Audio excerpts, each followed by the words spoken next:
Hello दोस्तों, तो आज हम यहाँ पे अपना एक परसल्फेट का डेमो टेस्ट करने जा रहे हैं, जो कि होगा हमारा Indian standard methods of test for cables part 4 persulphate test of conductor. ठीक है, जो हम इस टेस्ट को करेंगे IS 10810 पार्ट 4 के अकॉर्डिंग। ठीक है, तो इस टेस्ट को हम शुरू करेंगे।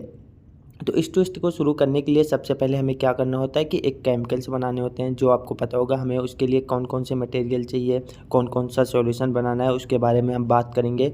तो सबसे पहले यहाँ पे हमारा जो होगा वो होगा परसल्फेट सॉल्यूशन। अब परसल्फेट सॉल्यूशन की बात करें तो उसके लिए हमें अमोनिया परसल्फेट चाहिए होता है 10 ग्राम, और उसमें मिलाने के लिए 20 ml अमोनिया सॉल्यूशन चाहिए होता है। इन दोनों को क्या करेंगे, एक जो होता है 1 लीटर डिस्टिल वाटर में अच्छी तरह मिला लेंगे। ठीक है, जो हमारा परसल्फेट सॉल्यूशन बनकर तैयार हो जाता है। ठीक है, अब उसके बाद हम यहाँ पे बात करेंगे स्टैंडर्ड कलर रिएजेंट ठीक है, जिसको हम हिंदी में बोलते हैं मानक रंग अभिकर्मक। अब इसका मतलब क्या होता है उसको थोड़ा सा समझेंगे। ठीक है, तो इसका मतलब होता है ऐसा मानक रासायनिक घोल होता है जिसका उपयोग किसी पदार्थ की पहचान या मात्रा जांचने के लिए किया जाता है, खासकर जब रंग बदलने से परिणाम पता चलता हो। ठीक है, तो अब यहाँ पे हम बात करेंगे कि इसको किसके किसके हिसाब से बनाना है। तो इसको हम बनाएंगे IS 8130, जो कि हमारा कॉपर का स्टैंडर्ड होता है। तो उसमें बोला गया है कि इस टेस्ट को जब हम करेंगे तो वो मेथड बी से करेंगे। ठीक है, तो अब हमें मेथड बी से करना है, तो मेथड बी के हिसाब से हम अपना मटेरियल लेंगे। तो उसके लिए हम सबसे पहले लेंगे कॉपर सल्फेट लेंगे, और कॉपर सल्फेट की जो मात्रा होगी वो होगी 3.927 ग्राम। ठीक है, और उसमें मिलाने के लिए हमें चाहिए होगा अमोनिया सॉल्यूशन। अमोनिया सॉल्यूशन की मात्रा होगी 50 ml, और जिसकी ग्रेविटी होगी 0.88 एट 27 डिग्री सेल्सियस पे। ठीक है, और इन दोनों को हम क्या करेंगे, 1 लीटर डिस्टिल वाटर में मिलाएंगे, और जब 1 लीटर डिस्टिल वाटर में मिला लेंगे तो हमारा ये सॉल्यूशन बनकर तैयार हो जाएगा। ठीक है, जिसको हम स्टैंडर्ड कलर रिएजेंट बोलते हैं, हिंदी में मानक रंग अभिकर्मक। और यहाँ पे सबसे ज़्यादा याद रखने वाली जो बात है वो है 1 millilitre of this solution is equivalent to 0.001 gram of copper, जिसका सीधा सा मतलब अगर हम समझे तो अगर 1 ml हमने अपना इस ड्रॉप को डाला है तो हमें यहाँ पे मल्टीप्लाई करना होगा। जैसे हमने 10 ml डाला है, आप एग्जांपल के लिए मान लीजिए, तो वहाँ पे हमें 10 मल्टीप्लाई बाई 0.001 करना होगा। ठीक है, और जो मात्रा निकल के आएगी वो हमारा होगा। ठीक है, ये चीज़ हमें कैलकुलेशन में आगे काम आएगी। ठीक है, तो हम इसको कैलकुलेशन में अच्छी तरह हम समझ जाएंगे। ठीक है, अगर आपका फिर भी कोई इसमें डाउट हो तो आप उस डाउट को कमेंट में पूछ सकते हैं, मैं आपके हर क्वेश्चन का आंसर ज़रूर दूंगा। अब उसके बाद हम जब इसको बनाएंगे उसका मेथड होगा, उसमें भी अगर आपको कोई डाउट हो तो आप प्लीज़ कमेंट बॉक्स में पूछ सकते हैं। तो चलिए देखते हैं कि हम इसको कैसे बनाते हैं। तो यहाँ पे सबसे पहले एक वेइंग बैलेंस होगा। ठीक है, जिस पे हम क्या करेंगे, परसल्फेट सॉल्यूशन बनाने के लिए सबसे पहले हम अमोनिया परसल्फेट 10 ग्राम जो होगा उसको अच्छी तरह तौल लेंगे। ठीक है, इसको जब भी हम इसको तौलेंगे एकदम परफेक्ट वेट आना चाहिए। ठीक है, तो हमें जो वो होता है उसको 10 ग्राम लेना है। ठीक है, तो हमने अपना 10 ग्राम ले लिया उसको। ठीक है, अमोनिया परसल्फेट 10 ग्राम। अब जैसे आप यहाँ पे देख सकते हैं ये अमोनिया परसल्फेट है। ठीक है, तो अमोनिया परसल्फेट को हमने 10 ग्राम ले लिया। उसके बाद हम यहाँ पे जो होगा अमोनिया सॉल्यूशन उसको 20 ml इसमें ऐड करना होता है। ठीक है, और ये हमारा डिस्टिल वाटर है, तो हमने डिस्टिल वाटर में सबसे पहले अपना अमोनिया परसल्फेट 10 ग्राम को डाल दिया। ठीक है, हमने डाल लिया। उसके बाद हम क्या करेंगे, इसमें अमोनिया सॉल्यूशन जो होगा उसको 20 ml लेंगे। ठीक है, तो यहाँ पे हमारे पास अमोनिया है। ठीक है, इसको थोड़ा अच्छी तरह घोल देंगे। ठीक है, ताकि वो डिस्टिल वाटर में अच्छी तरह मिल सके, डीएम वाटर में। ठीक है, जो हमारा यहाँ पे डीएम वाटर रखा है इसी को हमने यूज किया है। उसके बाद आप देख सकते हो अमोनिया सॉल्यूशन है। ठीक है, अब इस अमोनिया सॉल्यूशन को हम कितना लेंगे, 20 ml लेंगे। ठीक है, तो इसका जो प्रोसीजर होता है बहुत ही सिंपल सा होता है। ठीक है, बस चीज़ों को जो होता है मेजर करने में गलती ना हो। ठीक है, तो अब जैसे हमारे पास यहाँ पे है तो हम इसको क्या करेंगे, 20 ml ले लेंगे। अब हम इसको 20 ml को इसके अंदर डिस्टिल वाटर के अंदर डाल देंगे। ठीक है, अब डाल दिए, देखो हमारा इसका अमोनिया परसल्फेट 10 ग्राम हो गया एंड 20 ml हमारा अमोनिया सॉल्यूशन हो गया। दोनों को अच्छी तरह घोल लेंगे। घोलने के बाद जो हमारा परसल्फेट सॉल्यूशन होता है वो बनकर रेडी हो जाता है। ठीक है, हमारा पहला जो केमिकल है, पहला है मटेरियल है, वो बन के रेडी हो चुका है। ठीक है, उसके बाद हम यहाँ पे क्या करेंगे, अपना दूसरा स्टैंडर्ड कलर रिएजेंट बनाएंगे ठीक है, जिसको मानक रंग अभिकर्मक बोला जाता है। अब यहाँ पे हम देखेंगे तो ये कॉपर सल्फेट है, जिसका कलर बहुत ही प्यारा होता है, ब्लू कलर का होता है, ये चमकता है। ठीक है, तो इसको हम लेंगे यहाँ पर 3.927 ग्राम। ठीक है, इसको भी अच्छी तरह मेजर कर लेंगे और इसके कलर पे मत जाना, इसको बहुत ही सावधानी से हमें निकालना होता है कॉपर सल्फेट को। ठीक है, और ये दिखने में बहुत ही प्यारा लगता है। तो इसको हमें लेना है यहाँ पे 3.927 ग्राम। ठीक है, तो इसको अच्छी तरह से हमें मेजर करना होता है। ठीक है, वेइंग बैलेंस जो हमारा है इस पे हम इसको तौल लेंगे।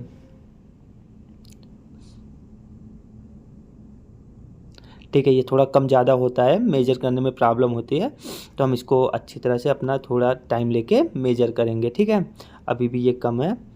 अब इसको हम क्या किया, अपना मेजर कर लिया अच्छी तरह। ठीक है, मेजर करने के बाद सिंपल सा वही होता है कि इसको क्या करना होता है, हमें 1 लीटर में डालना होता है और हमें जो ये अमोनिया सॉल्यूशन है वो 50 ml लेना है। ठीक है, तो हम क्या करेंगे, अमोनिया सॉल्यूशन जो है वो 50 ml ले लेंगे। ठीक है, अमोनिया सॉल्यूशन हमारा 50 ml हो गया। ठीक है, अब इस 50 ml को हम क्या करेंगे, 1 लीटर डिस्टिल वाटर में इसको डाल देंगे। ठीक है, 1 लीटर डिस्टिल वाटर में हमने अपना अमोनिया सॉल्यूशन डाल लिया। उसके बाद इसमें कॉपर सल्फेट भी डाल देंगे। ठीक है, इसकी बॉटल बंद कर देते हैं।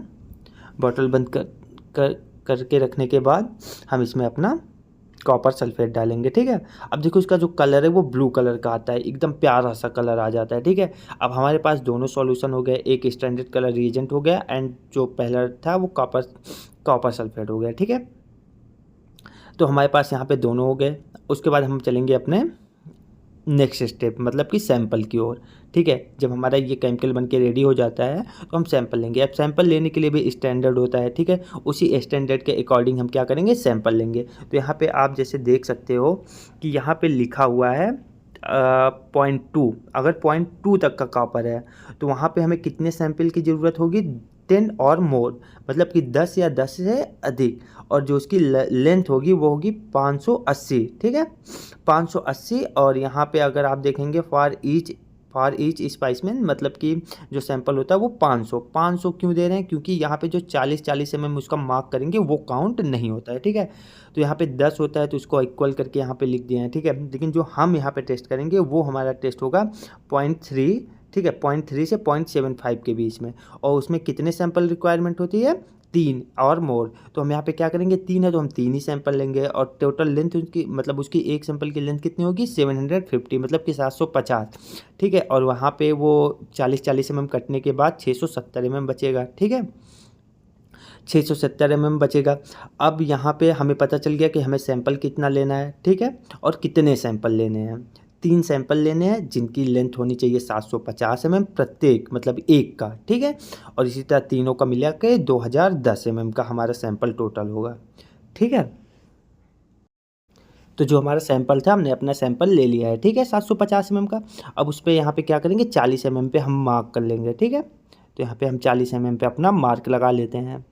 ठीक है, तो आप जैसे देख पा रहे हैं हमने यहाँ पे 40 mm पे अपना मार्क लगा लिया दोनों सिरे पे। तो वो टोटल कितना हो जाता है, 80 mm हो जाता है और 80 mm कम हो जाता है। उसके बाद हमने मैनुअल पे डाल के इसको फोल्ड करके यहाँ पे अपने पास रख लिया है। ठीक है, उसके बाद हम क्या करेंगे, यहाँ पर हम अब सबसे बड़ी बात है हमें कितने मात्रा केमिकल लेने हैं। ठीक है, तो उसके लिए भी यहाँ पे एक IS में मेंशन होता है कि कितने mm के कॉपर के लिए कितना हमें ml लेना होता है सॉल्यूशन। ठीक है, तो जैसे आप देखेंगे यहाँ पे 180 mm के ऊपर जो कॉपर होगा, मतलब 180 mm तक जो कॉपर होगा उसके लिए हमें 75 ml का घोल चाहिए होता है। और 180 mm से ऊपर जो कॉपर होगा उसके लिए हमें 200 ml का घोल चाहिए होता है। तो हमारा 180 mm के नीचे का कॉपर है तो हम क्या करेंगे, यहाँ पे 75 ml अपना ले लिए सॉल्यूशन पर। सल्फेट सॉल्यूशन जो है उसको 75 ml हमने ले लिया है। ठीक है, तो हम इसको 75 ml ले लेंगे। ठीक है, और 75 ml को यहाँ पे 3 अलग अलग बॉटल में रखेंगे। ठीक है, और उसके बाद इसमें अपना कॉपर का जो टुकड़ा है जो हमने अपना बनाया है सैंपल उसको इन तीनों में डालेंगे बराबर, ठीक है। एक ही टाइम पे डालना होता है, ठीक है। उसके बाद स्टॉप वॉच चालू करते हैं और ये 10 मिनट के लिए टेस्ट होता है, ठीक है। जैसे ही हम डालेंगे उसी टाइम पे हमें क्या करना होता है, स्टॉप वॉच को चालू करना होता है और 10 मिनट के बाद हमें स्टॉप वॉच बंद करके उन तीनों टुकड़ों को बाहर निकाल लेना होता है।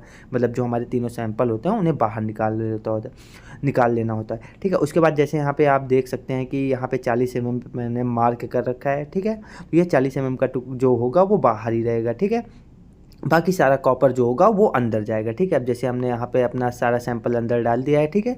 और हमने यहाँ पे अपना स्टॉप वॉच चालू करके रख लिया है, ठीक है। यहाँ पे देखो 40 mm हमारा सारा बाहर है, ठीक है। और हमारा स्टॉप वॉच चालू हो चुका है, ठीक है। अब बस इसमें और कुछ भी नहीं करना होता है, हमारा सिंपल सा 10 मिनट का टाइम का हम वेट करते हैं। उसके बाद जब 10 मिनट हमारा हो जाता है तो हम क्या करते हैं, हम स्टॉप वॉच बंद करके सैंपल वो बाहर निकाल लेते हैं। उसके बाद यहाँ पे कैलकुलेशन करनी होती है, ठीक है। अब अगर हम कैलकुलेशन की बात करें तो हमारा ये जो वीडियो है बहुत ज़्यादा लंबा हो चुका है, ठीक है। तो हम इसके जो कैलकुलेशन है वो हम पार्ट 2 में इसको हम करेंगे, ठीक है। अब जैसे आप यहाँ पे देख सकते हो ये जो कलर रिएजेंट है, ठीक है, रंग अभिकर्मक, इसको हम इसके अंदर डाल के बीकर के अंदर फुल कर लेते हैं, ठीक है। उसके बाद हम उससे कैलकुलेट करके अपना कैलकुलेशन का एक अलग वीडियो बनाएंगे, ठीक है, जिसमें मैं आपको अच्छी तरह समझा पाऊंगा कि यहाँ पे क्या करना होता है, कैसे करना होता है, ठीक है। तो इसके नेक्स्ट वीडियो मतलब कि अगर आपको कैलकुलेशन की वीडियो चाहिए होगी तो कम से कम आप एक कमेंट कर देना, ठीक है, कैलकुलेशन या कुछ भी कमेंट कर देना, दिल एक कमेंट कर देना, कुछ भी कमेंट कर देना छोटा सा, जिससे मुझे समझ में आए कि मुझे इसके कैलकुलेशन की वीडियो बनानी चाहिए। कम से कम 10 कमेंट तो आप लोग कर ही सकते हो, ठीक है, जिससे मुझे बढ़ावा मिलेगा थोड़ा, ठीक है। अच्छा लगता है कमेंट देख के, तो प्लीज़ आप मेरा सपोर्ट करिएगा ताकि मैं इसका नेक्स्ट पार्ट बना सकूं।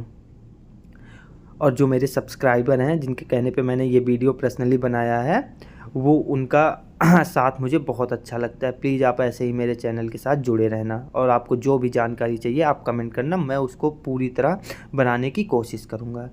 थैंक यू, धन्यवाद।